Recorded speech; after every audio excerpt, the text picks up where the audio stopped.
Geno mara Ramogi ni intie kare odhiambo ma kawuono narwakini machiegni mar yudo weche manyien mag rameny piny odiechieng' mar wuok tich. En tarik 30 dwe mar achiel 2023. Kwakwano mna seche manok kende twatiekore gi dwe mar achiel Ramogi ka Nyasaye oseriti chakre odiechieng' mokwongo nyaka sani. Gone erokamano kaka Ramogi TV waikoni mathoth ahinya odiechieng'ni mondo mi ibed gi ng'eyo e weche manyien mosetimore e alwora mari kod gwenge maboyo kod. Odhiambo ni Ramogi nikech rameny piny nitiere sidenje ariyo. Mokwongo weche manyien, mar ariyo en twak. Batha ka antiere kaendi kod wendo mara mabende wadhi bedo godo iluongo ni Hesbon Otieno, jalup jagoro maduong' mar riwruok mar jopuonj NAT. Wadhi bedo kod odhiambo ma kawuono nindi wamenyo wach mar junior secondary mabende kawuono chakore ayanga. Jonyuol ogolo paro mopogore opogore, jopuonj bende ogolo paro mopogore opogore. Piny owacho bende ni kod paro mare kod chenro mage kaka gidwani mondo oriembi weche mag junior secondary. Ramogi wan gi mathoth. Mokwongo wayud thund weche. Amora ahinya gi wach mar CBC ni gi plus head teacher gi jonyuol ga mamoko. To gima wakwayo ka sirikal nyayomnwa buge mapiyo mondo nyithindo ochak skul, ochak somo. Ywak makagi kacha owuok kuom jonyuol e kinde ma jopuonjre odonjo e sikunde sekondar madundo. You had an opportunity to bring up this evidence of alleged bribery before 7 judges of the Supreme Court. You did not. Jatend Kenya William Ruto nyiero weche manyogol gi jatend Azimio Raila Odinga ni jotend IEBC ne okwaya soya. Pima kara chonyo ka NP machalo man gi kuong. Tema ni imiyo pi wanwa pi. Mjumbe mora mara mobiro madwa chung. Ko chung to wachna nadhi kelo nu pi maler to tamre nyaka kawuono. Jopiny e gwenge mag Koredo e kar chung od bura ma Karachuonyo ogolo ywak ewi midhiero mar nok pi e gwengego.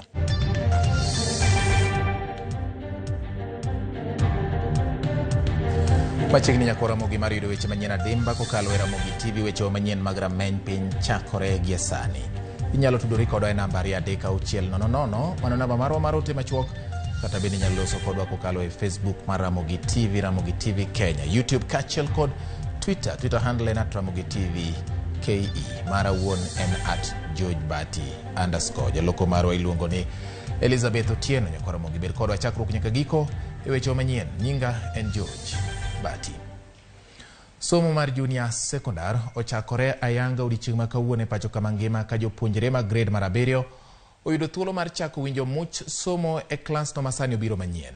Jatend migawo mar somo Ezekiel Machogu ne otelo ne rango kaka somo no chakore kendo singo ne piny owacho temo matek mar chopo singo duto, kata bed ni moko kuom jonyuol kod jopuonj to pod ni kod ng'ur. Jafumbo marwa Judith Omondi miyo waler mathoth ewi wachno. Ma e wuok tich mane owinjo jopuonjre mag grade mar 7 chakie somo ayanga. Chenro mar yango ka bende jopuonjre gi odonjo e skunde mopogore opogore otim kod jokanyo mag sekta mar somo ka otelnegi kod jatend migawo mar somo mane omoli e skund primar ma Nairobi.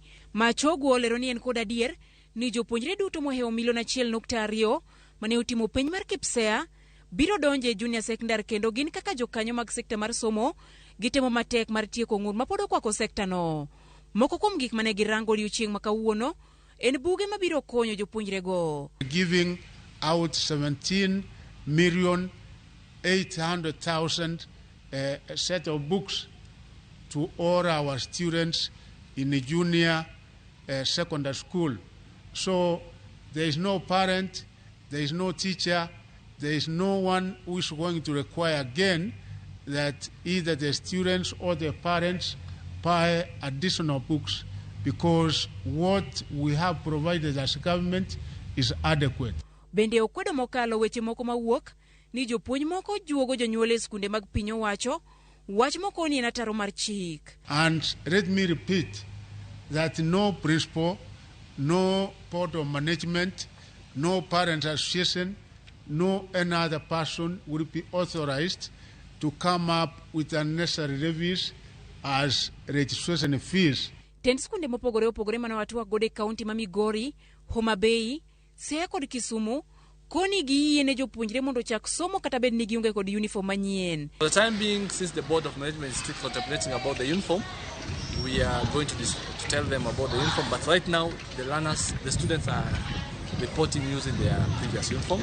All that should be done by the school management is to indicate the kind of uniform required, the color, and the specifications, and from there the parents are at liberty to buy the uniform from anywhere that they so wish.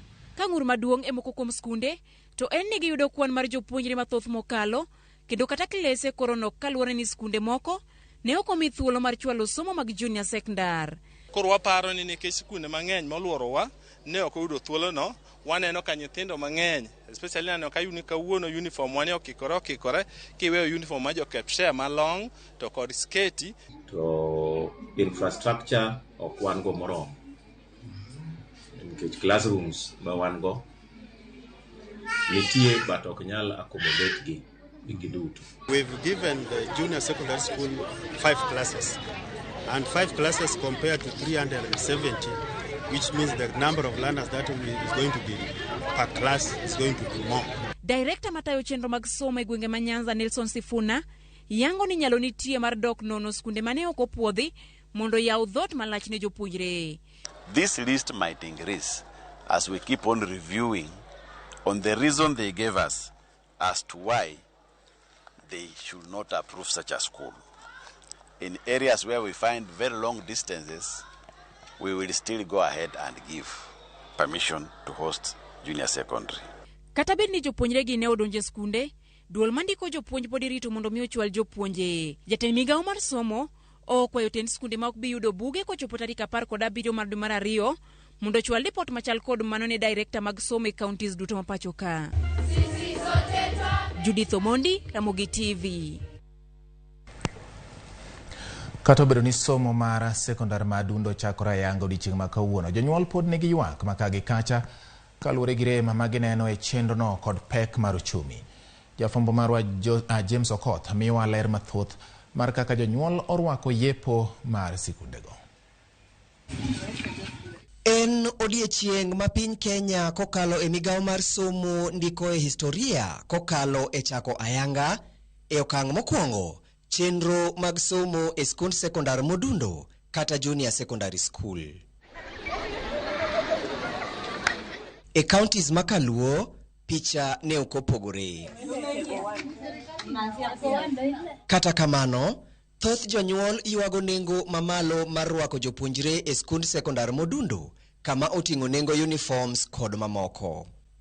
E county ma Siaya, ma e kaka jonyuol ne oloso. Opek nwa kech wane wang'iyo ni wanyanya wa uniforms mag nyasa gi shati to sani ng'eni wachalo joma rwako nyithindo e senior secondary ma form 1. Ng'eni obwogo wa matin. Wago budget mar junior secondary machal gi senior secondary. Koro kini gi ja senior secondary gi ja junior. Chiro nyaka adjust ofuki chieng' mar yenye. Vendo government nya wacho ni pesa magi golo ma 15,000 king'iyo mos ok bi konyo mondo misomo obede e kwago midware maber. CBC ni gik mang'eny ma o involve. Koro mano ni awacho ni government ok giwacho ni nitie change of curriculum but support malong'o ma gichiwo mondo mi jopuonjre gi jopuonjre lwasi maber mar chiwo somo mong'ith pod ok ochopo e kwago midware. Mae biro e seche mathoth sikunde to pok oyango uniform ma jopuonjre mag junior secondar biro rwako ka e county ma Migori moko kuom jopuonjre ne ochopo e skul gi uniform machon ka moko kuom gi to ne ochopo gi lep dala. Dhung'ruok mar nyithindo e kilese kalure gi thoth mar jopuonjre nyalo biro kelo pek e kinde mag somo ka koro jonyuol e county ma Homa Bay medo kwayo piny owacho mondo ochwal kony mag omenda mag somo e skunde mapiyo. Kawuono uniform wane okikore kiweyo uniform ma jokepshare malong to kod sketi nitiere uniform moko mineno mokikore kage magi nyithindo moa e neighboring schools mane ok oyudo thuolo mondo dhi nyime gi grade 7. Ma nyalo kelo pressure matin nikech Sauriako is already very populated in the county or the sub county. To amor gi kaka jopuonjo welcome e school ka kendo amor ahinya gi wach mar CBC nigi plus head teacher gi jonyuol ga mamoko. To gima wakwayo ka sirikal nyayomnwa buge mapiyo mondo nyithindo ochak skul, ochak somo. To ambe gi jonyuol wamakre gi jopuonje matek gi sirikal kech wadwa ni nyithiwa be otim maber. En skul mago chakore manyien, klas mago chakore manyien. To mago challenges manyaka bede ne wan jonyuol. Nikech mago koro tinde wang'iyo. Pek manitiere en ni koro nyaka wabwane mondi ni to kaka NCBC mako chakore. Mago challenges manyaka koro wabro neno ni seche moko nyalo hinyowa. E kaunti ma Kisumu, e skund sekondar modundo ma Central, jopuonjre ne ochopo kar rombgi kendo yudo buge kaluwore gi chenro mar piny owacho mar keyo buge. Piny owacho nigi geno ni kachop tich adek to mokalo atamalo mar jopuonjre 90 biro yudo kosechako chenro mar somo e skunde mopogore opogore. James Okoth, Ramogi TV. Wawere gi mago motendre gi weche mag junior secondary nyakwara mogi wadhie motendre gi weche mag siasa. Jatend piny Kenya William Ruto okwedo weche gai mar Azimio la Umoja Wan Kenya Raila Odinga mane wacho ni mane en jakom mar IEBC Wafula Chebukati ne olime dalane gi paro mar kawasoya ni eka oland Raila kaka jaloch yiero mokalo. Ruto yango ni limbe makamano ne okobetie kinde bura mane kwedo loch mare ne dhi nyime ka oseyo Odinga gima omiyo yango madweche 5 tok yiero ma oko yango ne oganda jo Kenya gima omiyo Chebukati ne odhi olime. Ruto ne oyango ma e kinde mano yawa yanga romo mar jomin weche ma ochakore gwenge makadho nam chumbi, romo mabiro dhi nyime kuom ndalo 5.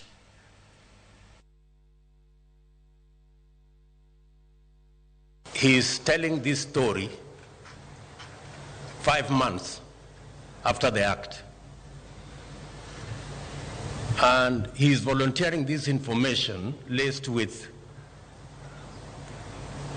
insinuations that the officials had gone there for something he has not disclosed. It begs the question,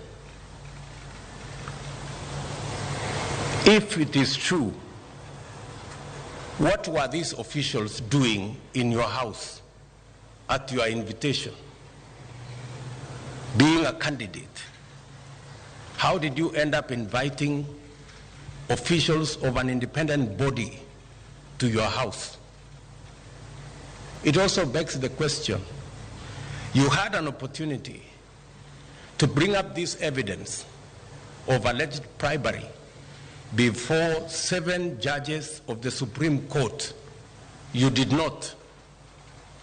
You have instead chosen to take this big announcement to a political rally. Komiti marango bero lwasi mar bad migao mar obila kod mano mar jela ochako kao paro kowuok kuom oganda jo Kenya e kidienje mopogore opogore. Jakom mar komiti no David Maraga kawuono yudo paro mag obila e ngas mopogore opogore ka weche ma onyiedhore oriwo koda ka ywago kumba mar thieth, ywago pok mag omenda ma ojuol e kind dwaro mamoko. Jafwambo marwa Walter Nyambaga miyo ler. E kinde romo mokwongo mar kamiti marango bero lwasi mar bad migao mar obila kod mano mar jela, mochwe kom kod mane en ogai mar doho machon David Kanani Maraga.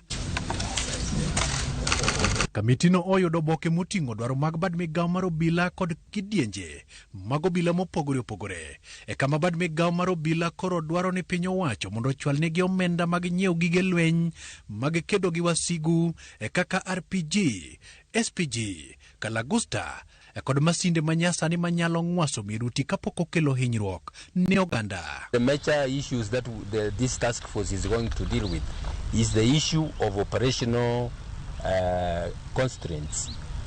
If there are any challenges the services are meeting among themselves, like the one you have talked about with the National Police Service Commission, we have already even received their memorandum, so we are going to consider all that.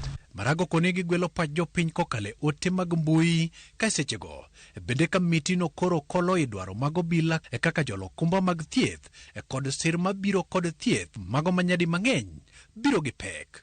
Medical insurance is one major issue we are going to consider. It is in our TORs. If you check, it is in our TORs.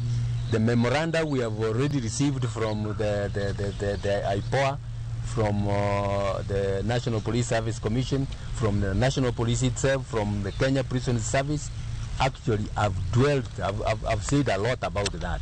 So I expect recommendations on that. Gai maro bila Jafeth Koome bende oko ne en kod adieri kod kanyakla mar Maraga mar biro rango lwasi mar dak kod ng'iyo kaka ngimagi inyal ber makare. One, there are a lot of expectations. Because of them, I can confidently state that I've committed police officers, members of the National Police Service who love their country, who are patriotic.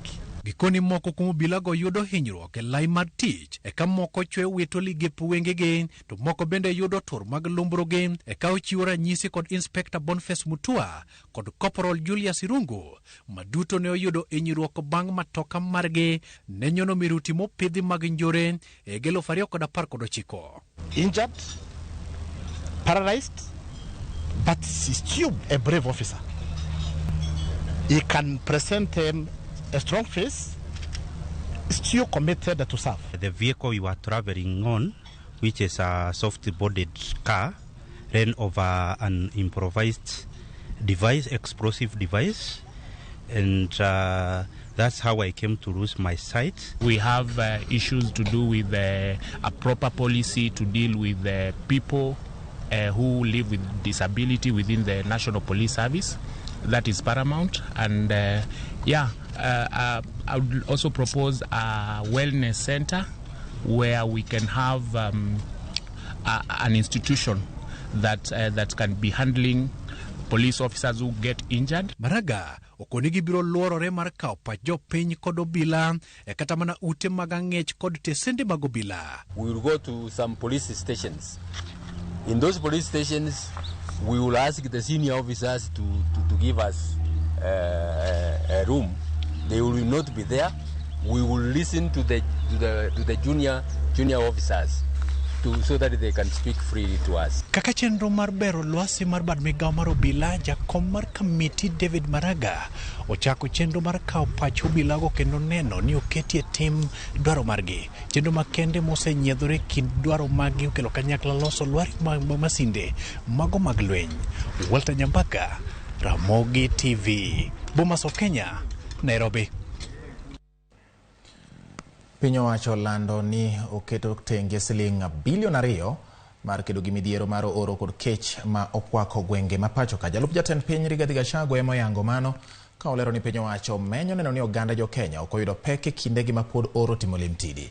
Ne oloso e romo mar lalruok ewi lwenj kedo gi oro kod kech kama oko ni sekta duto ka oriwo mago mag ji giwegi ni kod ting' mar jiwo sirikal lwedo e kedo gi midhiero no. The government has availed Kenya shillings 2 billion, which is available. Again, I think CS, now that you are settled, you need to review counties that were not in a SAL that needs to be brought on board. There are counties that have suffered over the years because they are not in a SAL. From the presentation by the Meteorological Department, the situation is not getting any better. So we must be prepared to deal with emergency issues and long-term solutions that are sustainable. The President has already pronounced himself that the way to go is to run away from rain-fed agriculture to irrigation and to focus more on water harvesting, which is being done through PPP. Nyakora Ramogi kapuru wamedo dhi nyime wang'iye mago motenre gi weche mag pi. Jodak e gwenge mag Koredo e kar chung' od bura ma Karachuonyo ni kod luoro ni tuoche ma ikelo kod pi ma ochido nyalo muoche gwengego kaluwore gi midhiero mar nok mar pi maler ma okwako gweng'no mangima. Jafwambo marwa e kaunti ma Homa Bay Ali Abich lero ka jopiny sani wuotho kilomita moinga boro ka gin kod punde ka gimanyo pi e nam Lolwe.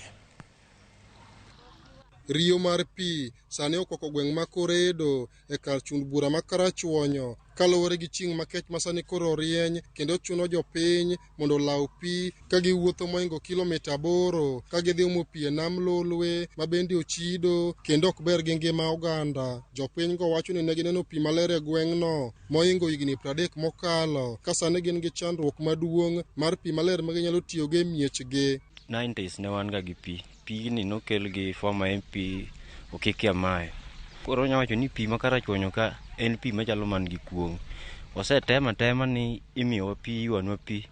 Mjumbe moro amora mobiro madwa chung'. Kuchung to wachna nadhi kelo nu pi maler to tamre nyaka kawuono. Mar ariyo wan gi tangi malo mane jo World Give Us Wings no omiyowa malo ka bunde malo kuchocho. To pipe mane ne kae kane loso bani yaw barabara ni tinga no ginene tinga no ogologi. Punde ma gin achiel kuom le ma gipidhe miechgi oyudo tich kendo gimondo kodgi sa 10 kogwen okinyi kokinyi ka gidhi lawo pi e nam ka jopiny maonge gi punde miechgi to chuno mondo nyiew pi nam e nengo mani malo kuom jo apiko masani koro go wand pi nikech onge pi moywa e koro gweng' koro chuno manya ji nyaka bi ma gi punda koro ka ginyalo yudo pi.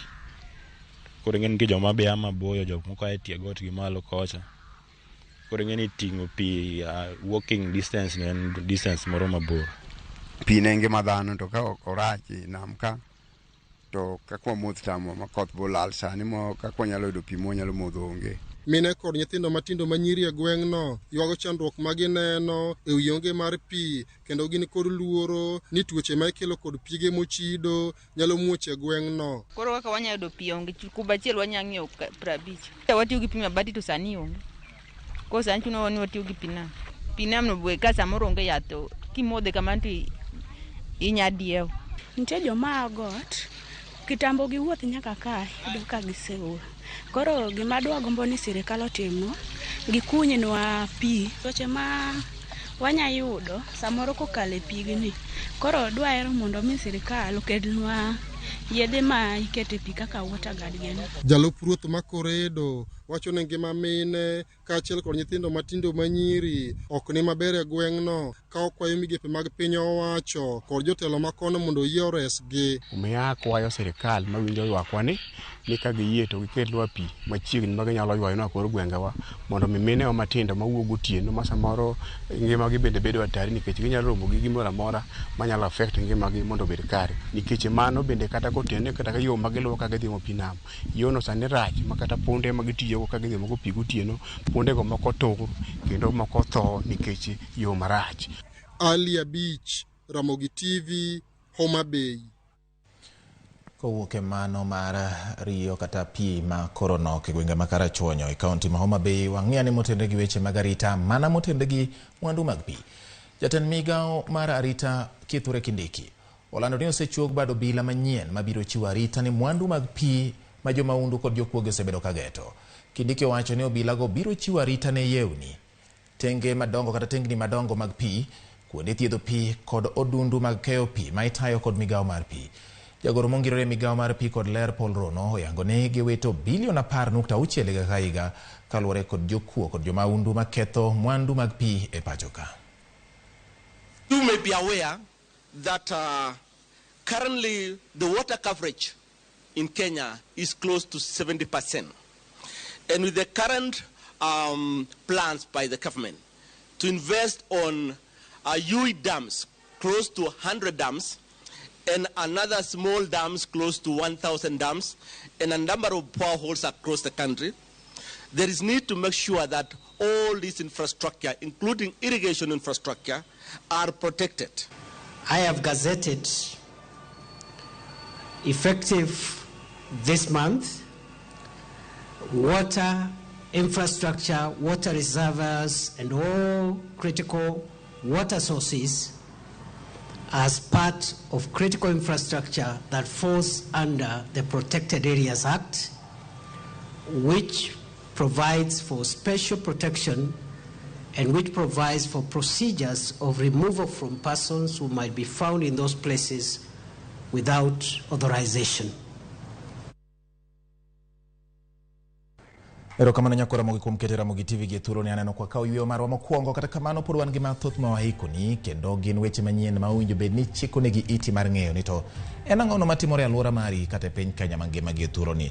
Weche wa manyien pod ongirore kendo wan kod gi motegno ahinya ma nikech in ne jogo ma bende temo kaka ne wakwayo wach mar ndiko na ote machuok be neno ka ji temo luomo kaka endi odhiambo mano obila ma iluongo ni odhiambo ma Kodiaga prison wacho ni aneno Malaria ahinya kendo Ramogi TV kela machiegni gi dala gi weche manyien. No Inspector William odhiambo mar Kodiaga prison erokamano ahinya. Aneno ka indika Elisha Makutieno bende kantiere gwenge mag Migori kocha mano jafwambo wacho neno Ramogi TV yo makare kendo weche manyien chopone e yo makare. Opole Taso mar Enakoch Migori bende kone Ramogi TV miyowa weche manyien kendo wamor ahinya. Ywaruok kata weche ma idero e kind jotelo ma giwerego mondo mi piny Kenya ochop dwaro mar dongruok mare e yo makare kendo kaka chik dwaro. Kaendi bende aneno ka Stephen Otiwa Mwalimu Bora bati onge ikruok mong'ith ma sirikal ni godo nyaka sani. Buge poko chopo e sikunde, jopuonj poko bedo posted to handle JSS sections. Sirikal owek tugo gi ngima nyithindwa. Admission mane timo be thoth moingo facilities. Wacho ni nyithindo thoth to kuonde puonjruok to tin. Erokamano ahinya. Monix Danielson wacho ni junior secondary kungisa gimore wi mano endo. Watching live from Awasi border mano en Jamta Wood Awasi. Josephat Wood Legala Uchieng neno Ramogi TV yo makare kod Humphrey Maloba. Erokamano ahinya. Ramogi TV weche manyien biro no makare. Albani Mola ka in bende ikete ka. Med mana ndiko na nambari ya deka uchiel nono kata i Facebook marwa Ramogi TV Kenya, YouTube kacha Twitter handle @Ramogi TV KE. Wadhi yweyo ka oduogo por wan gi mathoth par ni mana tielo mokwongo ma bende otingo weche manyien ma pod biro ni bang' yweyo ni.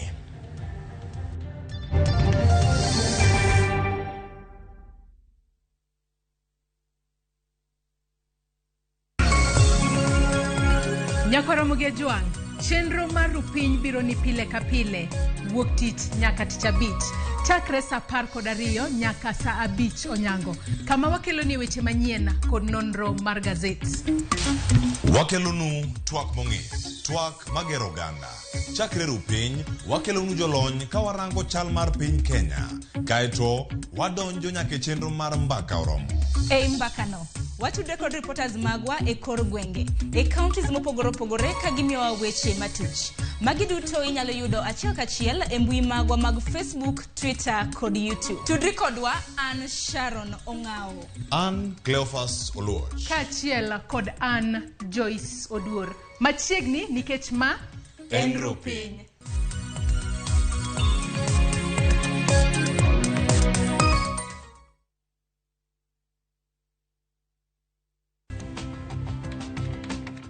Kodong jumbe matin to iyaw skul, ng'i nyathini e nindo chon. Tieko luok chon kod somo kapok sa nindo romo bende nyalo konyo nyathini e yweyo.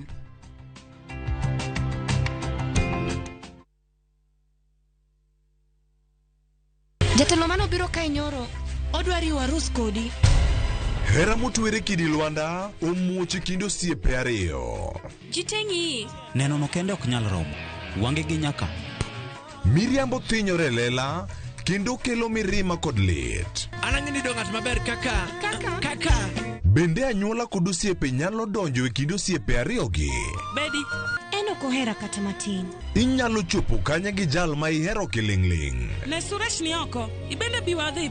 Ng'at mabokendo Pragia, ng'ano nigi hawi. Kikiwe ma ok ineno sigana mar hera motwere mar kumkum bagia. Ok anyal yudo yo manyalo wacho nigo ni aheri. Yud chenro mar kumkum bagia gi dholuo sani koro e View sasa.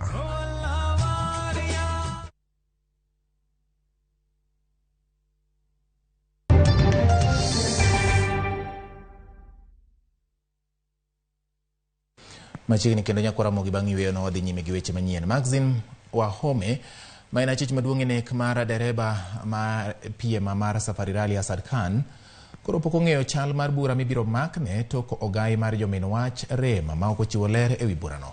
Apisa mochung' ne timo nonro ewi burano nyiso doho ni gisetieko timo nonro margi kendo chwalo fainde ne ogai mar jomin wach mondo miyo makne achijno bura.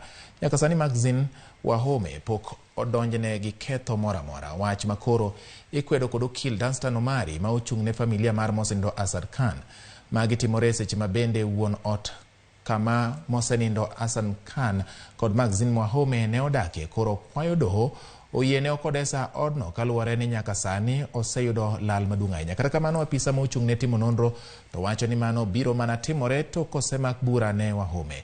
Do biro chiwo ng'eto mare tarik 15 mar dwe manyien.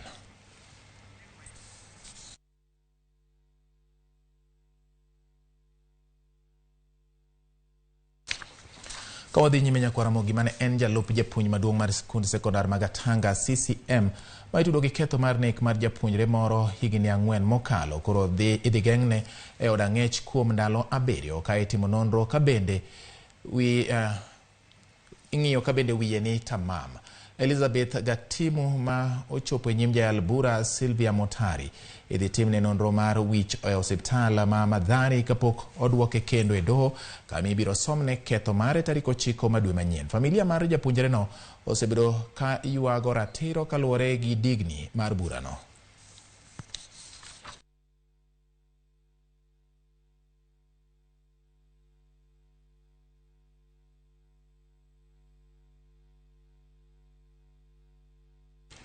Moko kuom riwruoge makedo kod landruok mar kute mag ayaki e kaunti ma Migori ywak ni jogo ma odak kod kute go mag ayaki pod yudo akweda.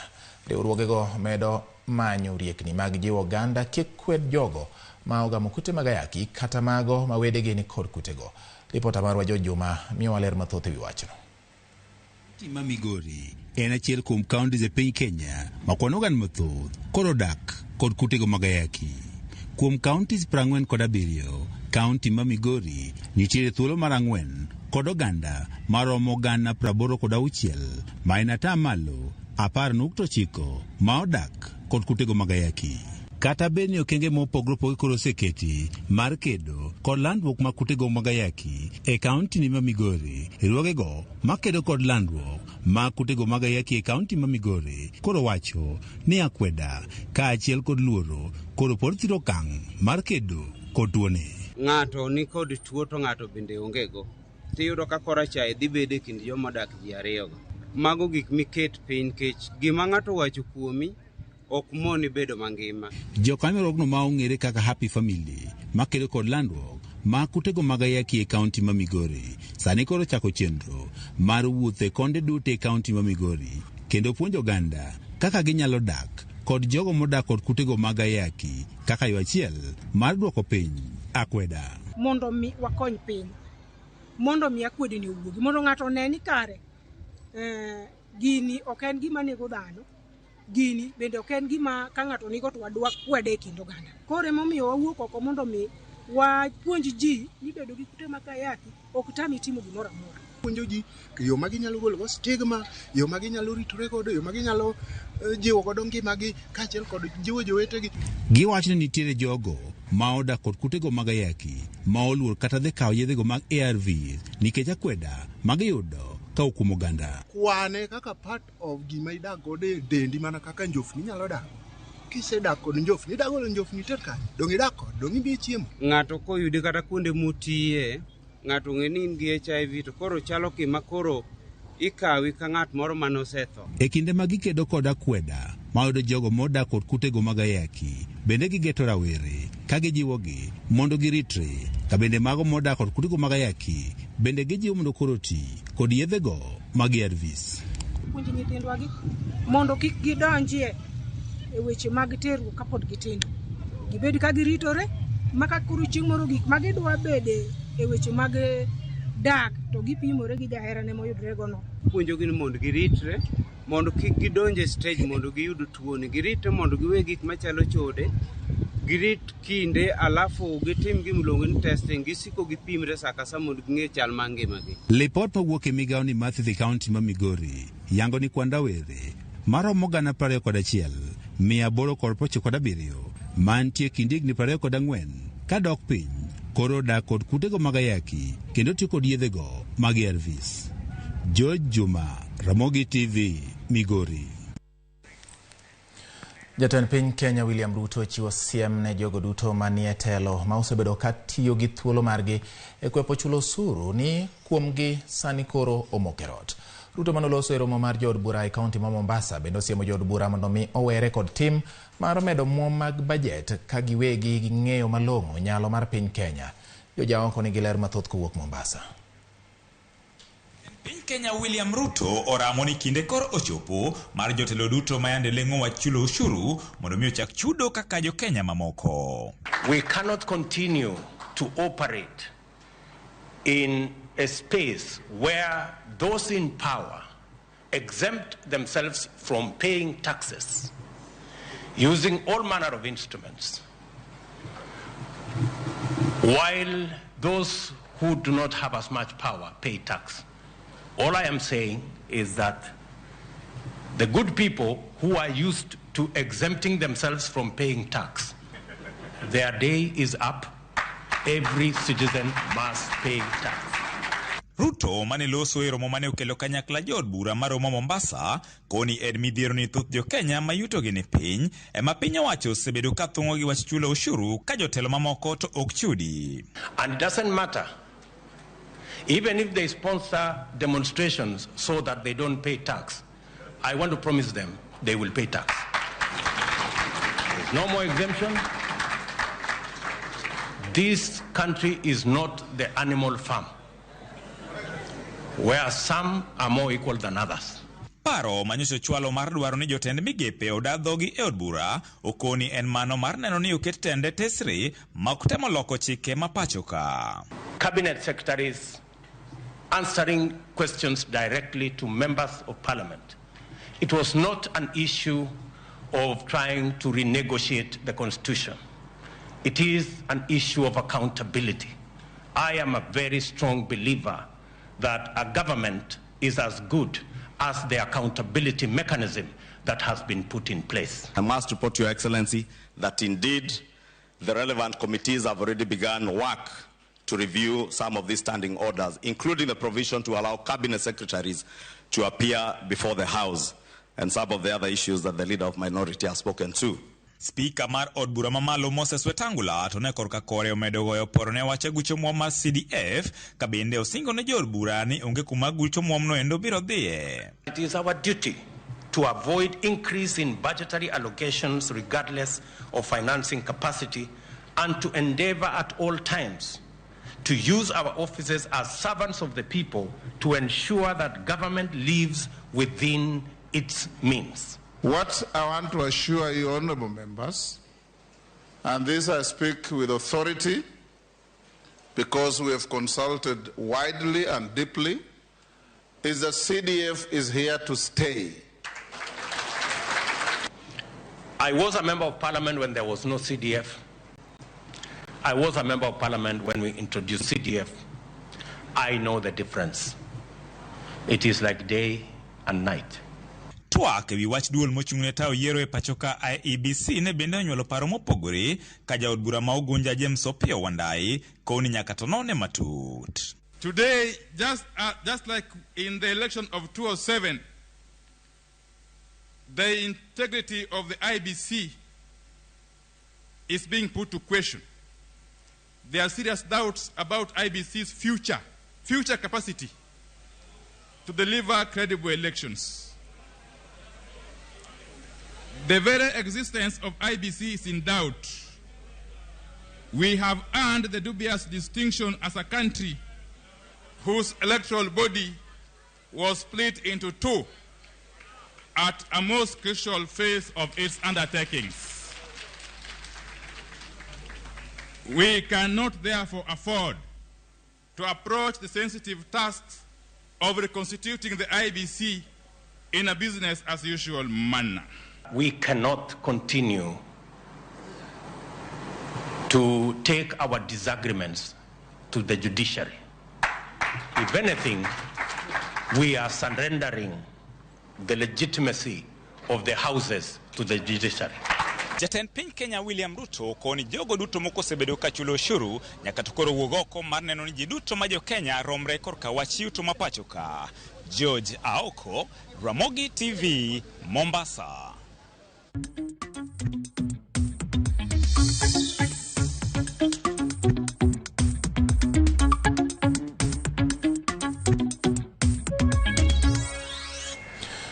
Kodhi ma otenore gi weche mag ohala en ni kambi ma ochung' ne keyo stima e pachoka KPLC oketa yanga dwaro margi mar medo nengo stima gata malo 40 ka giwacho ni ma biro konyo eno ni teko stima obedo mongirore e gwenge ma Thurka.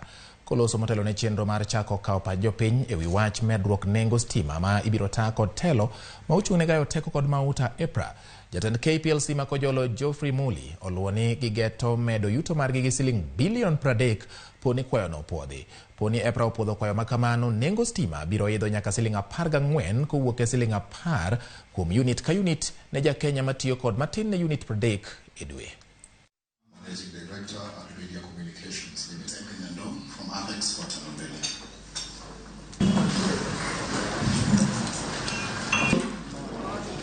My name's Jesse Ishini. Kenya National Bureau of Statistics.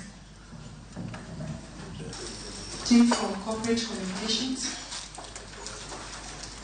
If you look at our customers, out of the 8.7 million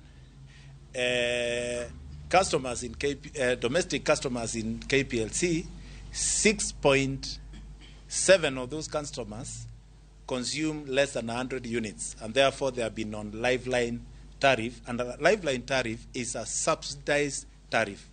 It's a tariff which is far below cost, and therefore that's an area that had to be looked at, so that we can have a percentage of customers paying electricity at a cost that reflects the total cost of supplying power in that area. This tariff review will be for a 3-year tariff control period that will be commencing hopefully on the 1st of April 2023, running for a 3-year tariff control period.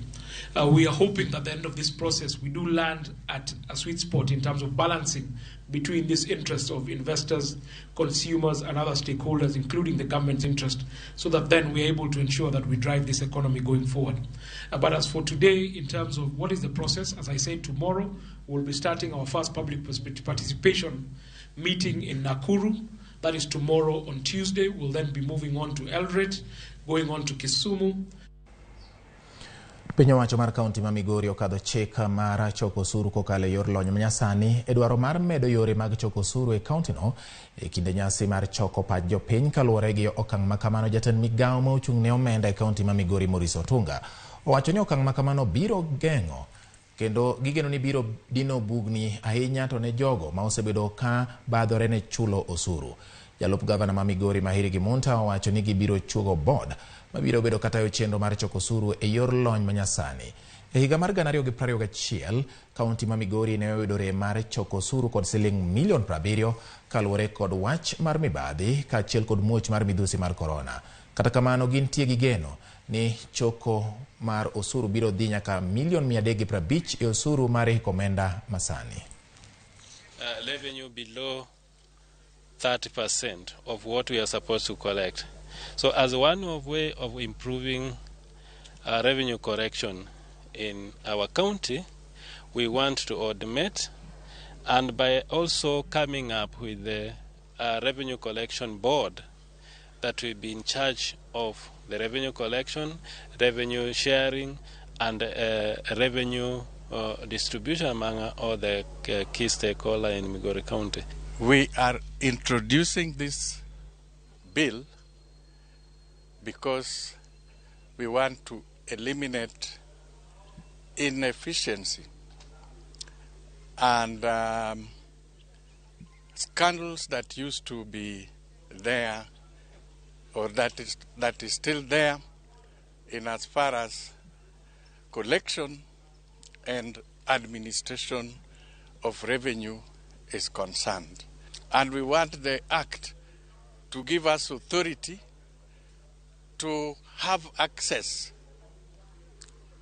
to the information that will help us to charge tax as we should. Jopur mag majan chai e kaunti ma Nyamira ogolo ywak ewi ywaruok ma kinde ka kinde e kind jotend kembe manie bwo riwruok mar KTDA. Jopur go wacho ni lwenje mag laro telo osemono sekta no dhi nyime kendo miyo giyudo lal maduong' e pur kod ohala mar majan chai. Ne gichiwo ranyisi mar yudo omenda mamalang' kata bonus magi kaka jopur wetegi e gwenge mamoko. Jakom mar board mar kambi chai ma Sang'anyi Vincent Arisi to wacho ni weyo chulo bonus go ne ochopie e romo mar jokanyo e higa mokalo. Pero lakini kala bakitaka kitabande bago tabasuma basi na bali ba sere tuku bate bonga mara go bati kisi wakatolewa na wale wameingia. Sasa matarakita ya zamani na ya sasa hivi wanaendelea kupigana. Sasa ni kitu gani kinaendelea katikati? Tunasumbuka. Serikali wate tusaidie. Kwa maana sasa tunaenda wapi? Watoto wanafunguzwa shule. Na nyumba hakuna kitu tunakula. Na chai tunachuna. Ukiuliza wale wako wanakuambia wale walihama na pesa. Na miaka imepita 2. Ukiuliza wale walitoka wanasema waliwacha pesa yote. Sasa hiyo mfutano yao sisi tumekuwa kama nyasi ya kuumia. Deputy President na President wetu walisema pesa watatuletea. Sisi walimaji hatujapata hiyo pesa nusu mwaka na mafaktori wengine wamepata pesa. Sisi pona siasa nganya hatuchaona. Hawa madirekta wenye walitoka na wenye wameingia hatujaona jenye wanaongea. Kwa hivyo sasa tunasema sasa serikali etusaidie. Serikali ingilia ndani alau mjue hiyo pesa inaendanga wapi, mnasema nusu mwaka.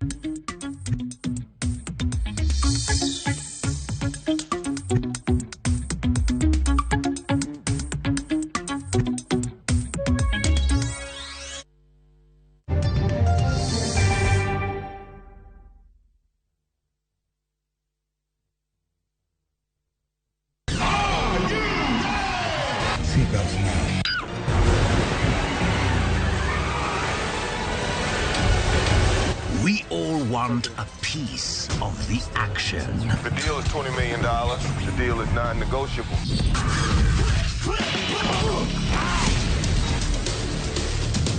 Don't miss the thrills, the adrenaline, and emotions. He's out there fighting for me.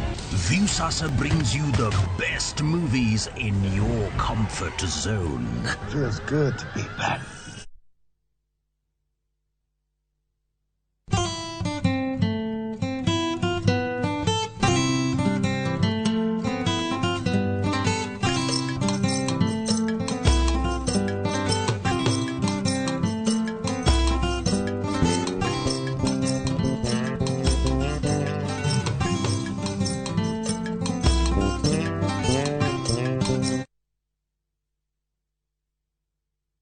Shinda mameli na Shabiki Jackpot Mbao.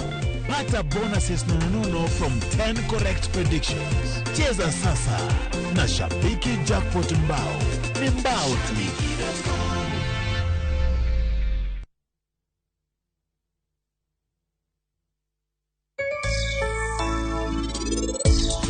Mano barua mar miriambo.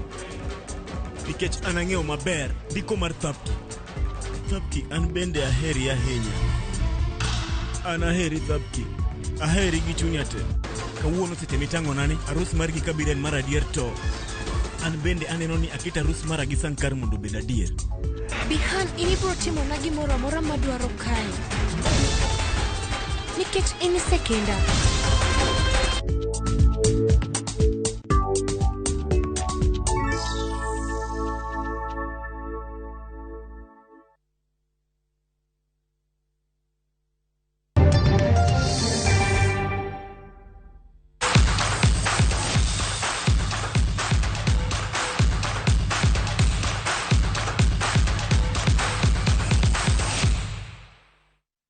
Wadonjo